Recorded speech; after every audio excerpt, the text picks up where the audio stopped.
5 essential beat switches in music. Yes, we are back again with another essentials. It has been far too long. It has been way too long since I dropped one of these on the bloody channel. And today we're back with an essentials video looking at beat switches. So we're shaking things up. Before on this series, if you have followed, which if you haven't, by the way, check the link in the description. It'll take you to all the videos if you want to see more. I've explored genres. I've explored kind of like styles and vibes and feelings of music, the type of music that makes you feel a certain way. But I've never really honed in on a very specific thing within music like this before. But today we're changing the goalposts, I guess. We're changing history right here, right now, and we're looking at beat switches. The 5 most essential ones in my opinion. As you're going to notice throughout the video, this is going to be very hip-hop biased, so do bear with me. If you're not that much of a hip-hop fan, then maybe you'll learn something here, but if you're a massive hip-hop fan, then you're going to be very happy. There's one that isn't hip-hop based, so that's not like they're all hip-hop based. To be fair, there are plenty of genres in music that have had beat switches, but I think it's way more common in hip-hop than anywhere else, let's be honest, right? The switch from one beat to another can be so satisfying, can be so exciting, can be so just creative, and it can just make you feel like you're flipping into a totally different mode. There's so many artists in rap that do it. I think it's become way more common, actually, more in the modern day than it used to be back in the day. And yeah, I just wanted to highlight some of my favorites, some of the ones I think are essential. And yeah, let me know in the comments what you think. Check out my Patreon as well if you want to support me on there, because you can get your own requests for this very series and other things too. So do check that out and consider being generous with me over on there. And enjoy the video. Make sure you share it around too. Comment. Let's go.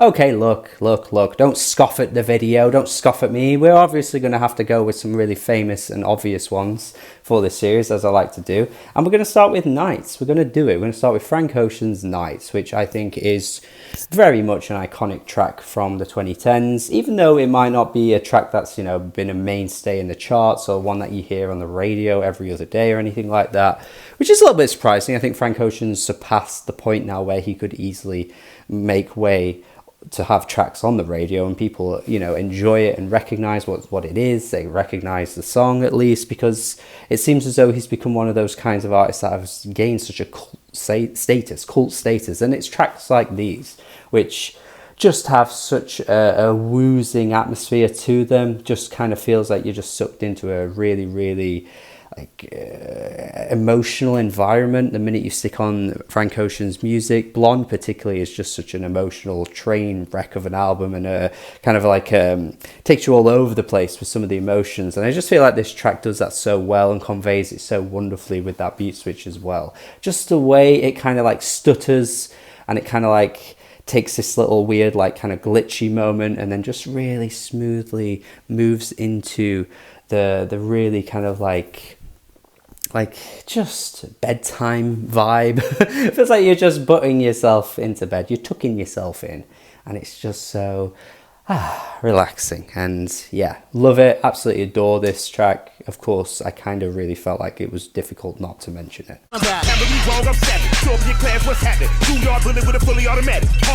The conversation around Run the Jewels has dried up a little bit. I don't see as much hype for them as I used to when they first kicked off with that first 3-album run. I think people were super excited for. Run the Jewels 4 got a good reception. I thought that was a good album too.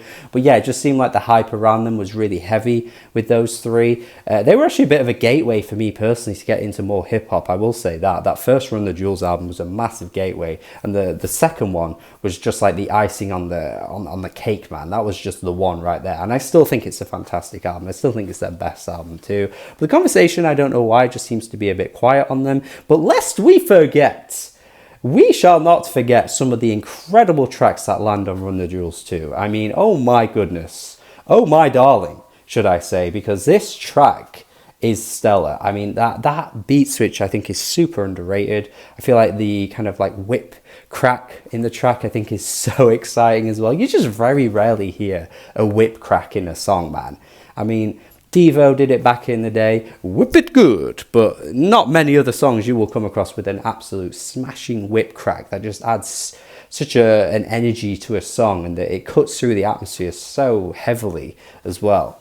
Really love that. And of course, when you just get into that speedy moment where Killer Mike just starts kind of pummeling you, when he's in that lane, he is so good. Like, he is really on it. I mean, he has a lot to his game. He has a lot in his arsenal. He can rap in many different ways and be super exciting and give you so many fun, exciting hooks as well.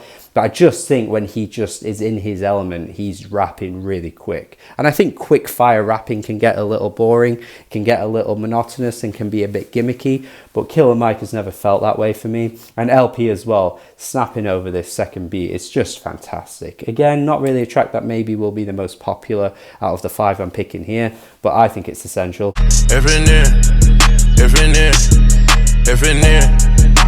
Future FNN, I think, would be one that people might be surprised to see, because I think you could probably mention quite a few Future songs for this list, to be honest with you, and I would probably be okay with it because I'm a massive Future fan. I've always been a bit of a Future apologist. I don't think everything he puts out's great. I don't think everything he's put out has been amazing, but I think when he's on his best, he is fantastic. And this is one of the slickest beat switches I have truly ever heard. I mean, oh my god, the way it just comfortably moves into that next beat is just ridiculous. I am so in awe of it every single time. It is a really hard-hitting, hard-smashing track as well. Future's giving us some of his best flows. I actually think this is probably up there one of his best songs anyway, even, you know, without talking about just the beat switch. I just think the overall sound of the song, the way he's rapping, the way he's just so hungry, and he's in total beast mode on this song, just gets me excited. It's exhilarating every single time. And that beat switch, I'm so like in awe of it every time it happens. It's just so slick.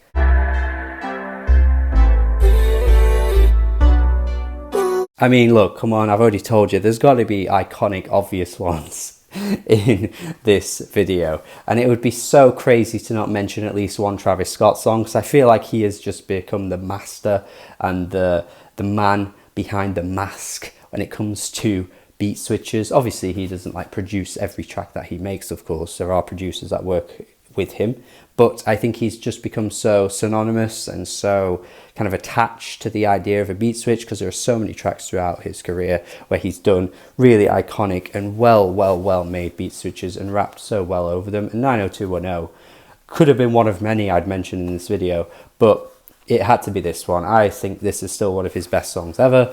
It isn't like his most popular song, which surprises me, because I always felt people kind of like pretty much agreed that this was one of his best songs. But if you look at the streams and stuff like that, there are plenty of songs in his catalogue that have a lot more streams than this one. And maybe it is for the fact that it is quite long-winded, and maybe some people just kind of skip before they even get to that beat switch. Who knows really how things like that work. But anyway, regardless, I think it's still one of his best songs easily. I love the vibe of that kind of like dark and brooding first section of the track, and then that piano lead that just kind of nicely takes you through to the different style of the next track. They're just two completely different moments. Like, they don't really feel like they should be part of the same song, but it works so brilliantly. And the ba ba ba and that sounds so good, man. Yeah, absolutely love it. I think Travis just has a really nice flow that kind of takes you to that part of the song too. Feels very different to the first part, as I've already said. Come on, what else can I say? I feel like I'm just repeating and echoing everything everyone's already said anyway. The world ain't big enough for both of us. Batter up, now you pussy niggas get. Finally, but not in any particular order, these are just 5 great beat switches that I think are essential. They're not 1 to 5 or 5 to 1 or anything like that, but I do have to mention Real from Freddie Gibbs and Madlib. Madlib had to kind of get a mention somewhere here, because he truly is one of the greatest producers that we've ever witnessed in the world of hip-hop, in the world of music anyway. You know, it doesn't just have to be hip-hop. Madlib is just next level, and this album is just incredible. It's aged so well. I feel like it's getting better with time as well. And yeah, this track, I feel like it's a bit of a blink and you might miss it beat switch, because you just don't really register that it's happened initially. Whenever the song's on, I don't quite catch that it's happened, even though the two styles are way different. You know, he's kind of rapping over a little bit more of a harder knocking beat to begin with, and then it just like before you know it, it becomes something totally different, and it just like becomes so wavy, and it becomes so it just is so good. It's so good. It's got this kind of like nice, smooth, moving kind of vibe to it, which I really like. Freddie's flow just switches up so nicely. Yeah, I just feel like if you don't quite pay attention, you just might have thought that track might have changed. It's just a really odd beat switch, but it's so good. And yeah, there's so many amazing beats on this album, but of course, this one being such a great little cool beat switch had to be mentioned for this one. And that is it for today's video. We have given you the most essential beat switches in music, mostly hip-hop music, but fair enough, why not? And that is it from me. I've given you 5. Let me know what you think of these in the comments, if you agree with them, disagree with them. If there are any that you would have included, let me know. They might make it into a future video. I am not opposed to doing part 2s of this series, absolutely not. But yeah, let me know. Subscribe, check out my Patreon if you're feeling really generous as well. Share the video around. Do have a good day, and goodbye.